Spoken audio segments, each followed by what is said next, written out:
I'm going to introduce, we've got two wonderful presenters for today's webinar. Cellissa Hoyt is one of our presenters, and Cellissa really wears two hats. She's the project director for Seacoast Early Learning Alliance, and she's also executive director of Growing Places, which is a nonprofit multi-site early childhood agency in New Hampshire. And Celissa is going to bring her experience as a user. She knows this web platform inside and out because she's used it extensively, so she's going to bring some valuable insight from the user perspective.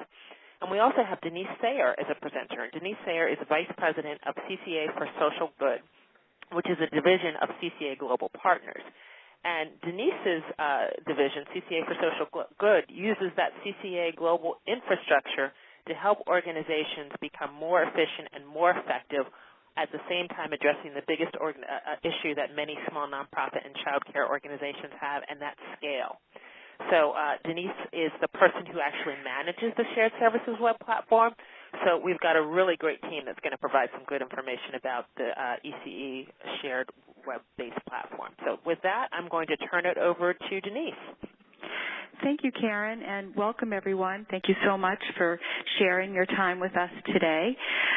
We're going to go through this presentation rather quickly. If there's something in particular that you'd like us to stop and talk more about, please do let us know. Send a text message on the chat, and we'll make sure that we answer as many questions as we possibly can. So ECE Shared Resources is a knowledge hub that was created to provide child care providers and technical assistants or coaching staff with a virtual toolkit. This helps address the issues of administrative and operational burdens and requirements. Our goal is to help solve the problem of too much to do and not enough time to do it in.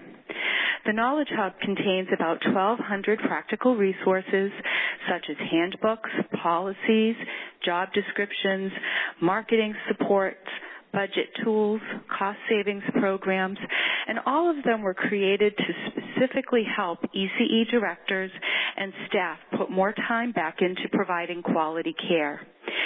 Today, 21 states are using customized versions of the ECE Shared Resources platform to work more efficiently and professionally. And in many of those states, training, technical, and coaching staff are using these resources too to help them work smarter instead of harder. Cellissa, will you share the agenda today? Sure. Welcome, everyone. I'm so pleased to be here. So our goal today is to talk a little bit about some of the common challenges that we face in early childhood education and acknowledge briefly the typical approach that we use to resolve our challenges that come up, and then to look at how the web platform can help us work smarter and perhaps not harder and help us save time and resources that we can direct to quality for children. There are so many vast resources on this platform, and our goal today is to show you sort of a wide range of all that's there, and then to dig a little deep with a couple of particular topics to show you that there's so much depth for each individual tool that's on the web platform. And then finally, we'll finish with outcomes and then additional time for Q&A. So let me first just tell you a little bit about myself. I've been in early childhood education for more than 25 years, and I know firsthand that there are just never enough hours in the day, there's never enough money in the budget, and that we're constantly shifting and juggling our priorities. And if you work in this field, I'm sure, as we do at Growing Places, you always have a wish list of items that we would like to direct money towards, and this platform helps us do exactly that. So we appreciate and expect that all jobs have some of that. We want to see, and I want to see, that programs who are accessing this web platform have access to more tools that will help them do their job more easily. And for myself personally in the field, I just want to see that our program and other programs can keep inching the needle forward, and that we can direct more of our precious resources to the things that most impact children. So true. And for technical assistance staff, I think they struggle with a lot of or similar challenges, you know, with lack of time and the need to address each issue on a case-by-case basis. And everybody is facing more and more amount of time to spend on paper tasks. Paperwork is always, a challenge. But, there's also the competing priority of how you expand the time that you spend coaching and strengthening teaching and learning practices when you're dealing with paperwork. So we're hoping to help address some of that. And that growing demand requires more efficiency.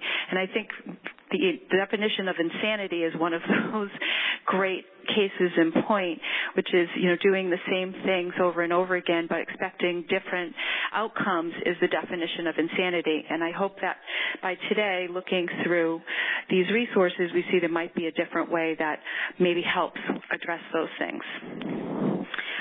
One other thing that I meant to mention is that often in our field, I find that we lack some expertise in a particular area that a larger company would have access to. So we really find that this web platform can give programs tools and in areas of expertise that they may not be able to afford to have on their staff.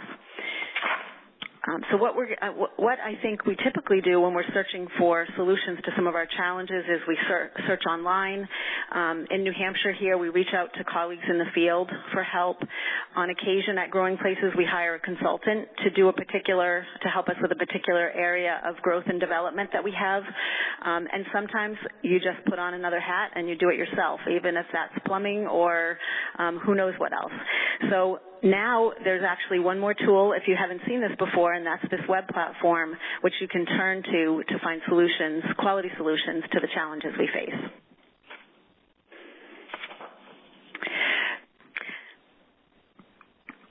So we're going to look at ways to work smarter instead of harder and explore resources that will help to address 3 priorities and challenges in ECE programs. And although we have many, many resources, we're only going to focus on 3 areas today and then one additional area as it relates to quality specifically. So the areas that we plan to focus on today are related to safety and emergency planning, which I know always is at the forefront of our planning, managing early childhood programs. Another area that we plan to dig into a bit is increasing family and community engagement. This is such an important element of running a high-quality program and having families be involved. And then in our field, unfortunately, we have turnover and we need to frequently hire for certain positions. So we're going to share a little bit about some of the tools that are available for that. And I want to mention, we've had this platform in New Hampshire for quite a few years now, and I remind myself on a daily basis to refer to this platform and to go here when there's something in particular we need to work on at Growing Places, because there's a really good chance there are tools here that will help me with that. And if you're involved with a quality rating improvement system in any way, how do you approach continuous quality improvement and advancing through the quality continuum on top of so many other competing priorities? So we're going to explore just how this resource can help you do that. The first section we're going to look at is safety and emergency planning. There are about 75 resources in this section. Many of them are actual tools, like documents that you can edit and you can customize that really help you get the job done. Here's a web page, basically from the website, Emergency Preparedness. And we're just going to look at a couple of sections. First of all, in emergency preparedness, there are multiple checklists. There's a how-to guide. There's actually a sample plan for emergency preparedness from Bright Horizons. There's a template to help you create your own plan. And there are free training programs where you can actually earn CEUs. And finally, guidance on creating a reunification plan.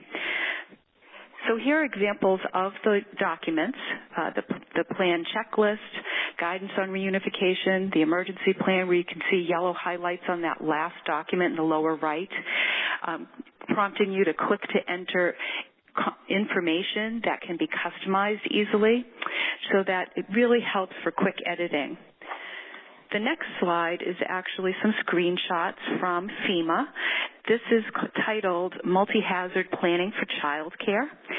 And it's an online course. It takes about 2 hours to complete. It's broken out into several sections, which make it more manageable chunks of time. But upon completion of the course, and for free, you can request CEUs by sending in the required paperwork. And it's just a nice tool to help you do the work that you need to get done. So just like the emergency planning section of the web platform, there's a wonderful comprehensive section on playground safety. And I wanted to mention that this, one of the tools on here, the Public Playground Safety Handbook, is actually a tool that I've gone to regularly because we do a lot of our playground improvement work using volunteers at our center. And while we're planning for building a playground structure or whatever project we're taking on, it's critical, obviously, to be in compliance with safety standards. So it's just a great tool where you can get all your answers for any projects that you plan. Great point, Cellissa. Karen, can you move to the next slide? Thank you. So here's a screenshot of the Public Playground Safety Handbook. And what's also interesting is in that guide, there is a section on developmentally appropriate equipment, surfacing, maintenance, how to identify hazards so that as you're doing your safety walkthroughs, that you'll be aware of what to look for. And there's really just so much more in that handbook, and it's fairly easy to navigate and to use. But one of the other resources we have are a number of videos on age-appropriate equipment, playground safety, proper supervision on the playground, and playground surfacing. And that's what you see in the lower right-hand corner. And these range in length from 5 minutes to maybe 8 minutes. So it gives you a little concise overview about each of those sections. In addition, there are daily safety checklists that can be used to assess both indoors and outdoor areas. And, really they're all there to make it a little bit easier for you to maintain the health and wellness of your program.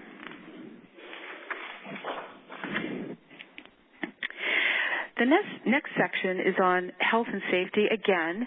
However, this is a tool that we're not the experts in everything, so I'll be the first to tell you, but what we're really good at doing is making sure that we're aware of who are the experts in each area.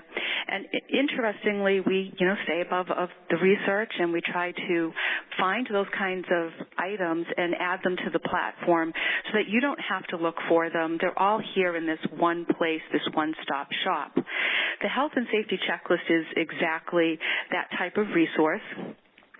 It was actually created by the California Child Care Health Program, UCSF School of Nursing, and the checklist is a compilation of selected Caring for Our Children National Health and Safety Performance Standards, which, if it's followed, are most likely to prevent adverse outcomes for children and staff in early care and education settings. I don't know how many of you have had the opportunity to look at this checklist. Karen, can you go to the next slide, please? It's a multi-page checklist, and it's so easy to use. I've tried to go through it and to put myself in the director's shoes as I've navigated this resource. It can be completed on a tablet, an iPad, or you can download it and print it and manually complete it.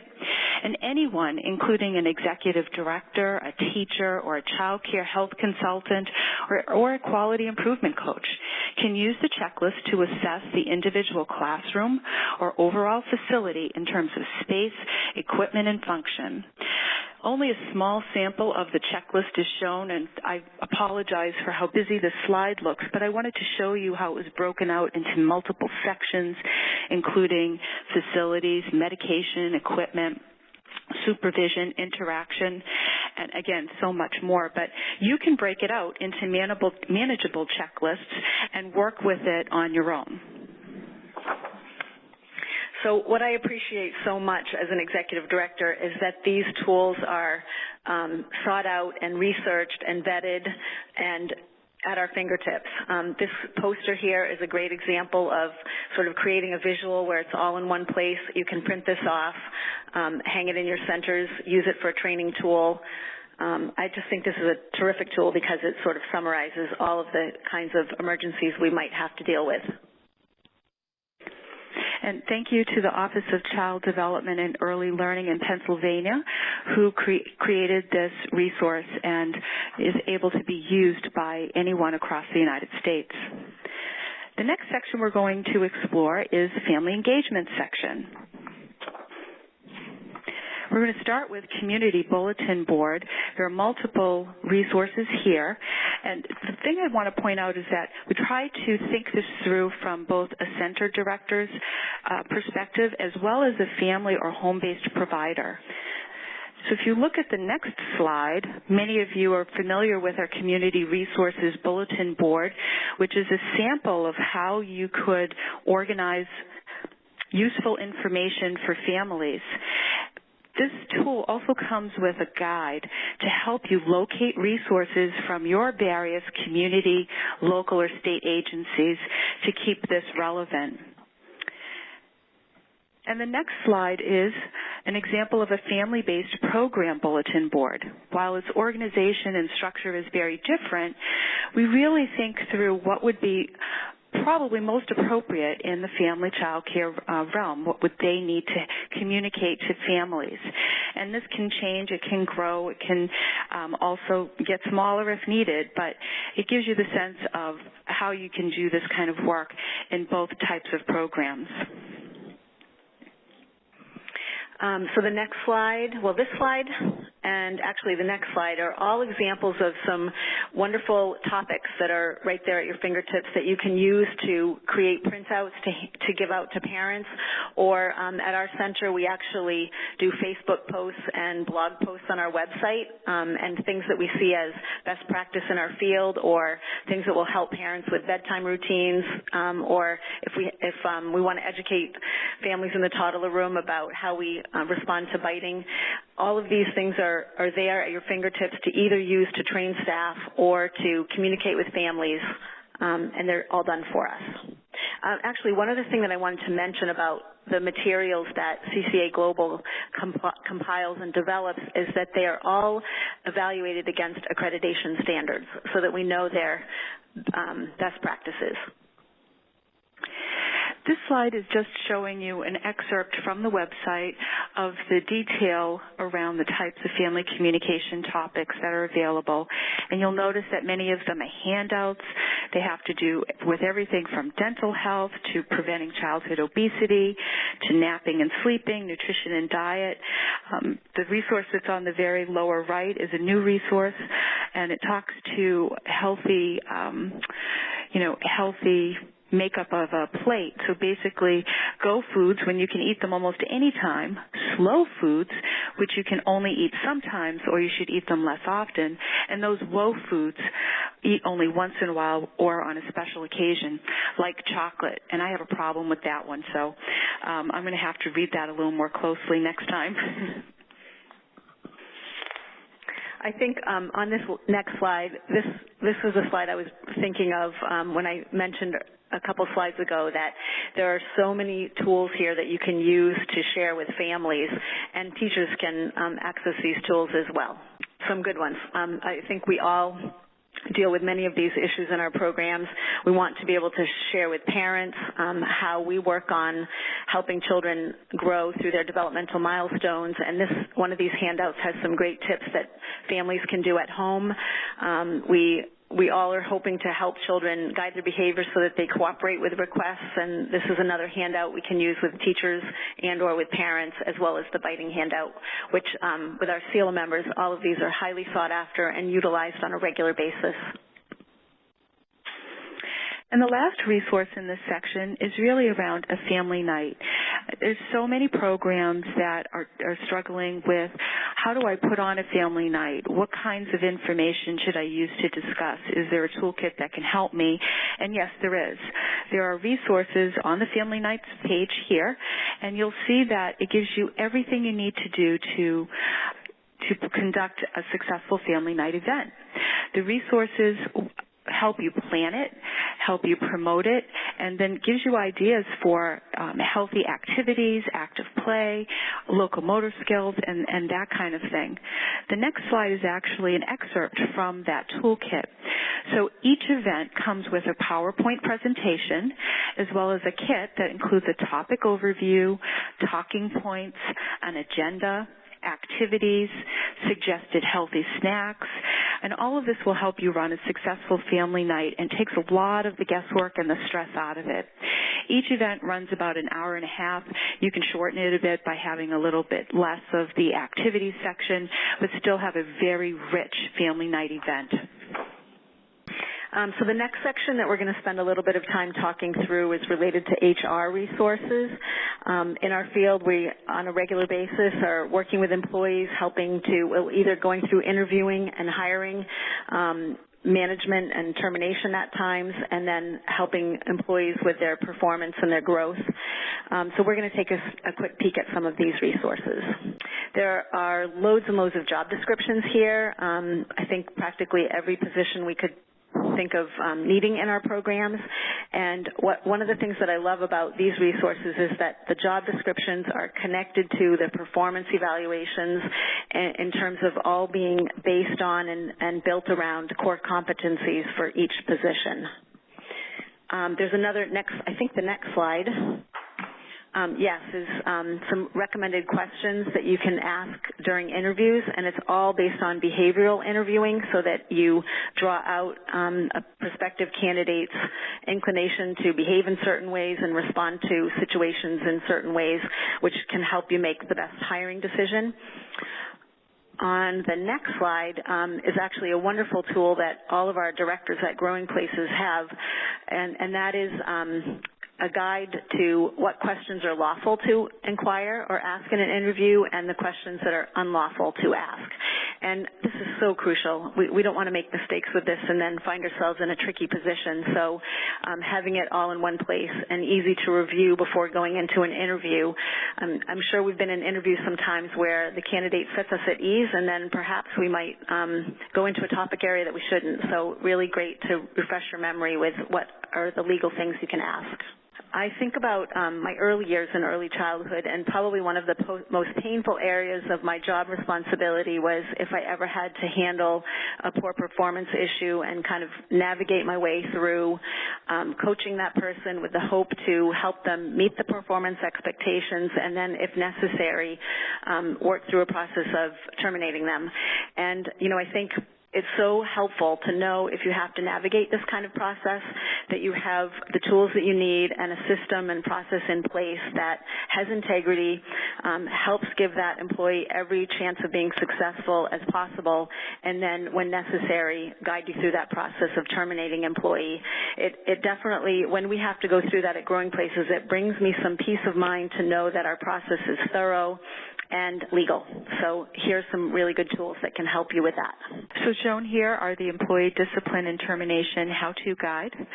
It includes information on coaching and corrective action, a corrective action process, as well as a template for a warning notice if you do need to go that step. And then finally, the performance appraisal section, it really completes the whole employer-employee relationship. It's just part of that whole process.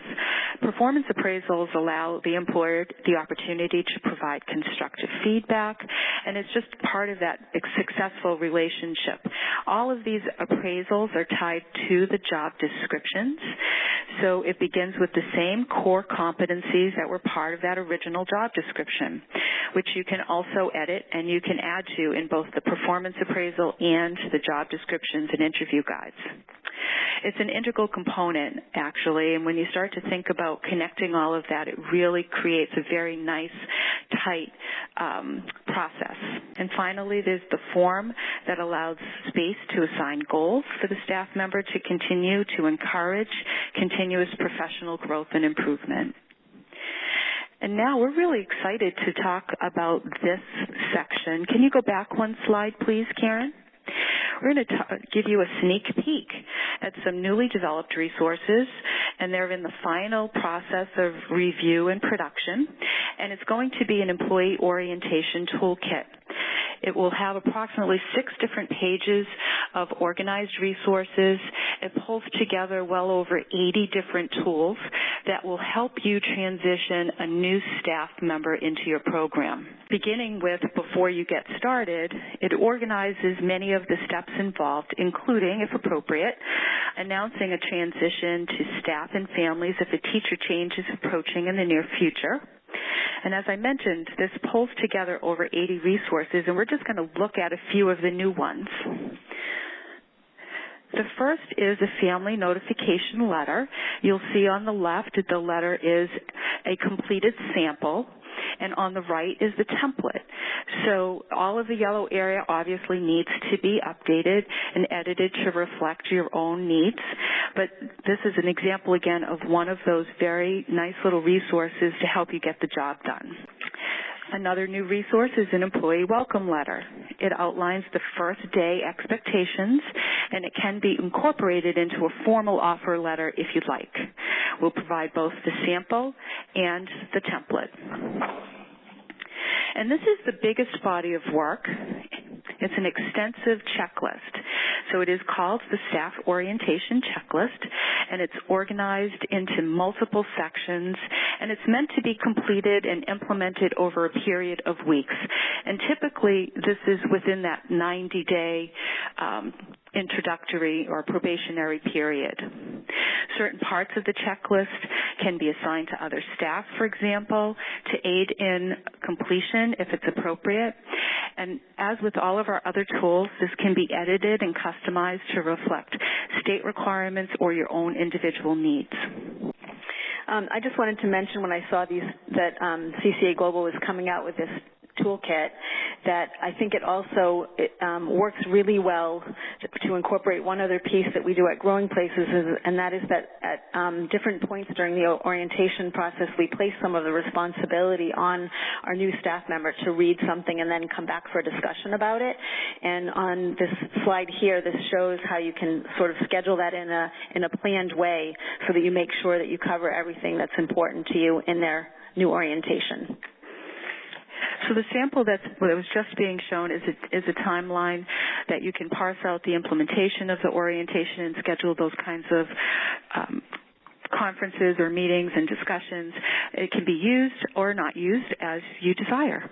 The next page that we're going to look at, we're just going to talk real briefly through the next couple of slides, but these are on each of the itemized checklists. So the checklist will be broken out into several parts. This is part 1, which is really HR documentation, so required paperwork. These are some great tools especially if you have new hires who are sort of new to the work world and they maybe haven't had a lot of job experience. At our center, we actually hire a lot of part-time support staff from the local college. So really important to us to help them understand professionalism, confidentiality, and then we've used in the past the NACCE Code of Ethical Conduct to help someone learn and see that the importance of what they're doing and in terms of their interactions with children, their interactions with families, and their program planning, as well as their interactions with coworkers. Cellissa, on this page, do you want to share something about the social media policy? Sure. Actually, at Growing Places, we had the need to develop a social media policy, and I knew that there was a template on the web platform, and we really basically took that policy word for word. And I can't remember if this was right before this or right after this. I learned about one of our member programs in New Hampshire. Before they joined on and had access to this platform, they had actually spent weeks, if not months, and they spent $1,200 to develop a social media policy that an attorney helped them with, only to find out that that tool was right here for free, in really good shape, and legally vetted for them to take advantage of. The next section is an example of a health risk disclosure form. How this came to be was in speaking with a colleague in Pennsylvania, I learned about a child care provider who contracted cytomegalovirus, also known as CMV, while she was expecting her child. And the child became infected with it and ended up with some very challenging health concerns at birth. So the individual later sued their employer because the employer never disclosed the risk. And so what's really interesting is that cytomegalovirus is not the only risk in child care centers. There are many others, including fifth disease, rubella, flu viruses, and so on and so forth. So basically, this just says that you understand there is a risk as an employee of a child care program. You know that these kinds of things happen and that you will assume the responsibility for this. The staff, individual, will assume the responsibilities. So now you've made sure that you've disclosed these kinds of things, and it seems like such a simple tool, but yet how would you have known unless you heard about these kinds of challenges in other programs? I think this is actually a great example of what CCA's work does for us in this field, and that is that they learn about this kind of thing and then seek out resources that they can put on the platform and make available so that we don't have to go through a situation like that. So this was just, again, an example of the ethical code of ethical conduct and statement of commitment. Just that there's a quick link here right to NACE, and you can open it, download it, and print it and use it. So it just brought it up to the forefront. Moving forward to supervision and safety, this is a big area where even the most experienced of child care providers just because the day is so busy and there's so much going on, that it's a helpful refresher for even the most experienced, and it's a really useful tool for those who are more junior or just entering the field. In this section, the supervision and safety section, there are approximately 80 resources and interspersed throughout the site, but it gets pulled into one area, so it makes it much easier for you to utilize these. These are just a few more examples of what's in the new toolkit that's being organized for us. So Part 4 is all health and wellness. And then Part 5 is all around care and communication. And there are so many really nice little video on demand vodcasts through Better Kid Care, who've given us permission to post them and direct you to links on their site for these resources to help with cultural understanding, family support, social and emotional. They're really nicely done little tools. There are also discussion starters that can be downloaded that you can use as part of this training or this transition, or part of a staff meeting if you'd like. Again, a number of tools which some of you are more familiar with, things like daily reports, daily and weekly schedules, the family handbook are all part of this entire section. And before we move on from this slide, I just want to mention that these podcasts are some of the examples of tools that you can use for professional development and ongoing training. And then the training tab at the top of the web platform has many, many more resources there that are just so well organized and so well done. You can use them actually for your staff to do as self-study training, or you can use them and present them at an evening staff meeting and go through them together and discuss them, and then it counts as a face-to-face training. So I know we all have to pay attention to how many ongoing training hours all of our staff complete, and there are a lot of tools here on the web platform that help you do that more easily. And a big thank you to the Washington Department of Early Learning, who allowed us to use some of their specially designed tools on ERS in class, and those have been a real useful tool, and we've had so many compliments. Thank you for bringing them to us and sharing them with us. Really appreciate it. So Denise and Cellissa, before we go to the next section, there was a question about states that have access to the platform. So there was a specific question about New Mexico and whether or not they have access to the platform through New Mexico AEYC. Do you know about that? And can you just share a little bit about how people access the platform? Sure, be happy to. So there is a New Mexico platform. It's a customized platform, so it's really relevant to child care providers in the state. You can get to that platform by navigating to www.newmexeca.org. And there's a little place there to request more information or to request a user login, and someone would be happy to get back to you about that. And just one more follow-up question. Is there a way to track who's using resources on the New Mexico web platform? Yes, there is. Okay, great.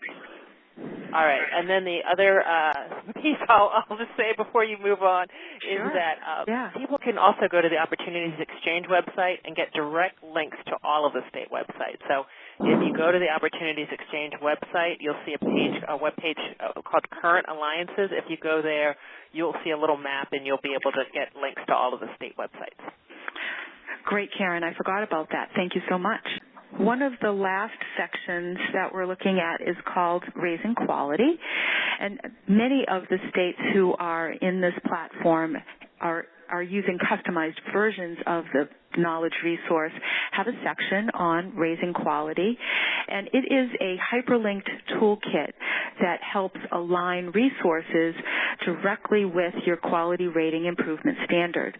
So Karen, can you go to the next slide, please? I'm showing you an example from Shared Source Pennsylvania and their Star 3 performance standards for centers. And you can see in a typical QRIS, there are many requirements, and each performance criteria has a requirement. And what we do is we just link it to a resource that helps the busy director understand what would be needed to achieve that deliverable. So each of these toolkits provides real tools and templates, resources that might link you to a state site, it might link you to a tool in the platform, or another tool available within the state. We're only going to look at two areas, and that's where you see those little arrows. The first is linking standards to classroom planning, and the next will be a written curriculum statement. So the first one is that sample lesson plan, and the one in the front where you see the children's goals, right to the right of that actually links to the standards. So it provides, here's what your lesson plan looks like, and here's how it aligns with each of those standards. I apologize, that's a little bit off the screen. And then we provide you with a blank template, and that template allows you to create your own. So you have a sample, you see what it looks like, how it should be completed, and then the template for you to do that work on your own. The next slide is a curriculum statement template. So developing your statement, how to do it, what's your philosophy, what should it contain, and here's a nice, concise how you go about doing all of that work. Next, we're looking at Child Care Tennessee, and this is a customized QRIS toolkit. It's organized a little bit differently. This is the parent and family involvement for centers, and we're looking at their 3-star, again, requirement. And each one of the performance criteria provides an example for how you can get the job done. So the first one we're going to look at is written communication to parents monthly. There are sample newsletters.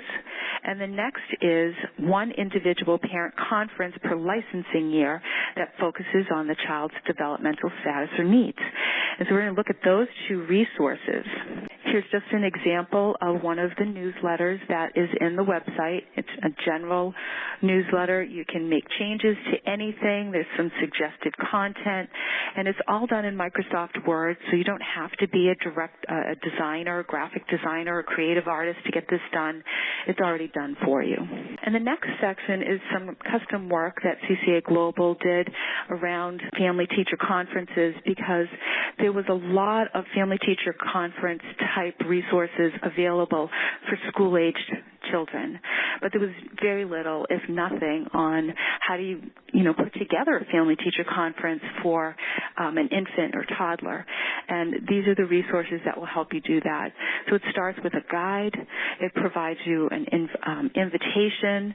It provides you with a tool to have that documented, record of the conversation that happened, what kinds of resources were shared. And we have 3 different aged templates, one for infant toddler, another for preschool, and then for school aged. So all of this work is, it does end up with an outcome, and that is that there is some true capacity building here, allowing the busy director some time to actually do other things. And when you start to think about doing this on your own and not having a toolkit like this, not having the knowledge hub at your fingertips, and you have to do this on your own, this is what this slide is showing you. On the left, the number of hours it might take to create an employee handbook and a family handbook. Over multiple months, many hours of meetings, multiple drive, times in the car driving to and from meetings, especially if there's some coaching staff or technical assistance person assisting the director. That's why you see the teal-colored people in one section and the purple-colored people on the bottom. That represents two distinct groups, the first being those individuals who would assist in that work, and then the other is the director. But after having the platform, it really changes the way work can be done. There's more meeting over the phone. Conversations can happen more efficiently because there's already a template that can be used and easily customized. And it just reduces the amount of those tasks to about 14 hours each as opposed to 48 hours each. So I'm so pleased to be able to share some of the outcomes that we've experienced here in New Hampshire and real stories about what's happening in CELA member programs. We have 23 member programs, part of our Seacoast Early Learning Alliance, and here are just a few of the success stories. I already mentioned the experience that one program had with their social media policy. We have a number of programs who are utilizing Food Source Plus on the platform, and all of the programs are typically saving, the ones who are tapping into this are saving anywhere from 20 to 25%. We, in particular, have two large programs within our membership that are saving approximately $25,000 a year each by getting their foods through this vendor on the platform. We have a program, Rochester Child Care Center, that began saving $2,400 a year when they switched their credit card processing to the company on the platform. We actually have all of our programs who are getting classroom supplies through the platform are saving thousands of dollars. This is an example of one program saving $1,500 a year. There's actually one other program that we heard recently from that is saving $3,000 a year through the platform. We also have examples, a growing list of examples of employees saving money. And, it's so hard in this field to compensate staff the way you want to compensate them. And there are tools on the platform that can help our employees put more money in their pocket. We have an employee at Kingston Children's Center that's saving $70 a month on their family cell phone package. That's over $800 a year. That's a really meaningful savings to that particular employee. There are employee perks, teacher discounts. The staff can get restaurant gift certificates for perhaps a $25 restaurant gift certificate for $4. That's a wonderful thing.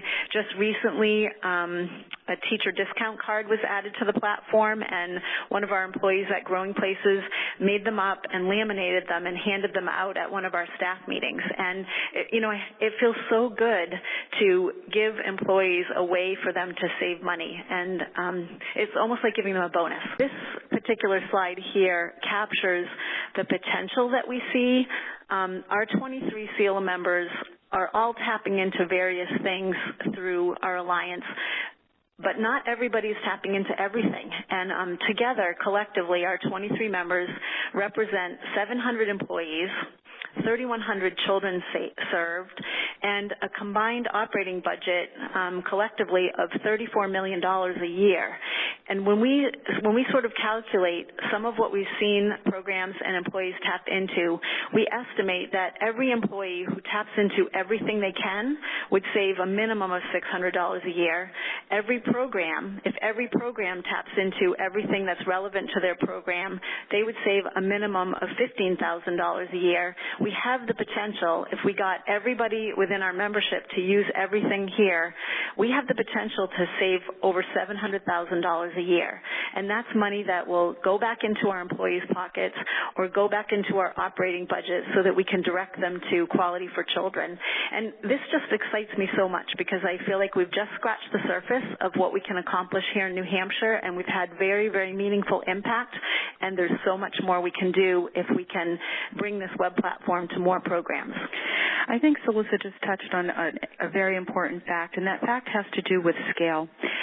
In every state, when you start to realize some of the impact, the more people that you can encourage and engage to really engage with the platform, to start to take advantage of these things, that's when it gives us the opportunity to go back and to do renegotiation or to get a better program on something else, for example, that we weren't able to before, because we have that collective need and volume now. And when you have that volume, you can do so much more. And even Cellissa and I recently had a conversation about, we're thinking 700,000 is low when you consider everyone being involved. And then that number allows so much more breadth and depth for you to do more. So we just got a question just on that point, the negotiating power that you have because you're operating at scale. Do you have the ability to negotiate lower insurance coverage prices for centers and homes? Talk a little bit about that. Sure. There are insurance tools on the platform, and while there's been very little uptake with those, what we find, what we're learning is that we have very competitive rates. We have very, very in-depth and robust coverages, and indeed they're covering things that sometimes child care programs don't even know that they're not covered for. The challenge is you're dealing with a national organization, and many child care providers feel more comfortable working with a local agent. So what we've learned is that our resource is being used as the knowledge, and many child care providers are taking that knowledge to another local broker and saying, here's what we learned our recommended coverages should be. What can you do to assist with this? So it's really being used in a way that's a little bit different, but they are at the end getting, hopefully a good coverage, and they are getting it at a price that they feel is reasonable. Great. Okay. Thank you. You're welcome. If you can back up just 1 second, Karen. We currently, as I said, have 23 members in New Hampshire. We have a vision to get to 100 members and then 200 members and then more than that. And very recently we started collaborating with Vermont, and we're very excited about that. They're part of the scale as well, along with other programs that have access to this platform.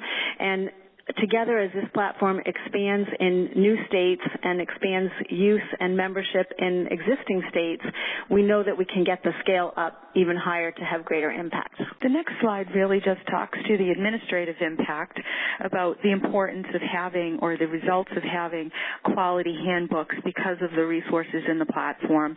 They're in much more organized presentation, resulted in updated policies and consistent language across the policies and the handbooks. It did result in ownership from the directors, pride in their work. It helped them reach the top of the learning curve, and it made them feel confident to tackle other challenging tasks because these templates really do help get the ball started. And for those individuals who are providing technical assistance, it resulted in a higher quality TA visit. More topics can be discussed. And additionally, the economies of scale that are realized with administrative efficiencies, creating that consistency, eliminating duplication of effort, group purchasing, you just heard from Cellissa, that really can impact and reduce costs. And with all of that, it allows you to have economies of specialization, allowing you to focus on tasks that for greater expertise, putting more time back in your day, and you can spend that time invested in quality care and services, working with teachers and children in the classroom. So that really is where we see how the the resources coming together to provide you with, ways to raise quality in your programs. We'd like to open it up for questions, if anybody has questions. We actually do have a couple questions in the pipeline, but I'd encourage people, if you do have questions, go ahead and send them in, and we'll try to fit in as many as we can. But the first question, Denise and Cellissa, again, it's about state shared services platforms that are in place, and I directed folks to the map to see, what states have platforms in place. But there's a question about other states where it's in progress. So there was a specific question about Michigan. Is there anything in the works for Michigan? And are there any other states where there are platforms kind of in progress but are not fully launched yet? No, not at the moment, although there are many conversations happening. I can't talk about where those states are, but we definitely are interested in talking to anybody that would be interested in learning more, and I'm glad to help you in that regard. Okay. So then there's another question about the role of this platform helping to grow subpool resources. Do you see a role for the platform? I think technology can lend some assistance in this regard in terms of creating maybe a database or that kind of thing. It's not something that we typically do, but there are a lot of requests. I know there are a couple of states that are really working hard on creating subpools, and it's really challenging because when there's an individual in that pool that gets used at another program, often that individual ends up staying at that program they went to sub out at. So there's challenges and opportunities with that, and a lot to learn there. Cellissa, you have something to add? I do. I actually, what's happening in New Hampshire is that we have access to this web platform. We're using it actively, and we actually are meeting together regularly for additional work that we can do together. And I think if a state brings if this can be a starting point and sort of a springboard to then working on other ways that programs can collaborate and share resources. And this is one way. This web platform doesn't have the subpool opportunity at this time, but this can be the impetus to regional folks coming together and talking about other ways that they can strengthen their programs. And we have that going on in New Hampshire, and I know in other states they do as well. And so just one other state that I'll mention is Pennsylvania. They have something called ECE Hire, and that's an online staffing support service. So it's a way that people can, if they need a sub, they can promote that, and you get access to subs that have been vetted. So that is one state that has used the platform in that way. Okay, so we have another question about evaluation, and the question is, what type of evaluation tool or process are you using to gather the data for your impact figures? Is that question about what New Hampshire, the ways that New Hampshire has seen a financial impact? I think that is referring to the impact slide. Let me just go back. The impact slides that we showed toward the end. So the projected impact, the real-world experiences, those kinds of things. Yeah, sure. I can speak to that. So we have a number of vehicles in place to find out how our members in New Hampshire are tapping into the web platform and our other shared service initiatives. And we do that through our monthly meetings. We do it through a SurveyMonkey that we send out to our members about quarterly. So we get those testimonials regularly. The calculations that we use to estimate what impact we could have if everybody in our particular membership in New Hampshire tapped into as much as possible, it's based on averages and what we hear from programs and the experiences that we are seeing. So it's all, and somewhat conservatively so, we're actually estimating that. So when we see one program that jumps on to 3 or 4 things on the platform and another program that jumps on to 10 or 12 things, we take an average of that and estimate what that would look like for all programs, knowing that everyone's needs vary and that we would tap into different things at different times. Okay. We have take a turn to a different topic here, but we have a question about the time and resources that are needed. How much time and resources are needed to manage the Alliance of Centers and to coordinate that use of the website by the individual centers? Well, I'd like to take this in just a little different tack. First of all, there is some work involved in coming up to speed. If you're the organization that's sponsoring a customized version of this platform in your state, that yes, it needs to become part of your daily work. So getting it out into your community will mean that you'll need some boots on the ground to basically help communicate how this work really helps the end user, the child care director, the family-based provider, do their work more effectively, more efficiently, and professionally. So there would be some on-the-ground support, but that is, I think, easily addressed when you're working closely with stakeholders who are organizations that have a relationship with child care providers. So there's definitely a part-time person needed to help facilitate that. I'd like to add just a little bit to that, too. Ways that we're doing this in New Hampshire include piggybacking onto other groups of directors that get together for various things through Child Care Aware or other state agencies. So we disseminate the information that way. We've conducted webinars in our state to get users more up to speed on what they can access and to generate new interest in getting on board with the platform. Well, I see that we have just one more minute, so I will just say there have been a couple questions about whether or not this webinar would be offered again, and could we expand who it's offered to. And I will say we don't have immediate plans to offer the webinar again, but we are recording today's webinar, so the recording as well as the slides will be available on the Opportunities Exchange website, and so that is information that can be shared very widely. So you all are on our mailing list, so we have not identified the topics for webinars for next year, but we will certainly keep you in the loop as they're scheduled. So if we do repeat this one, you all will get a notice about that. But in the meantime, do feel free to check out the Opportunities Exchange website to get the recording from today's webinar and to get the slides.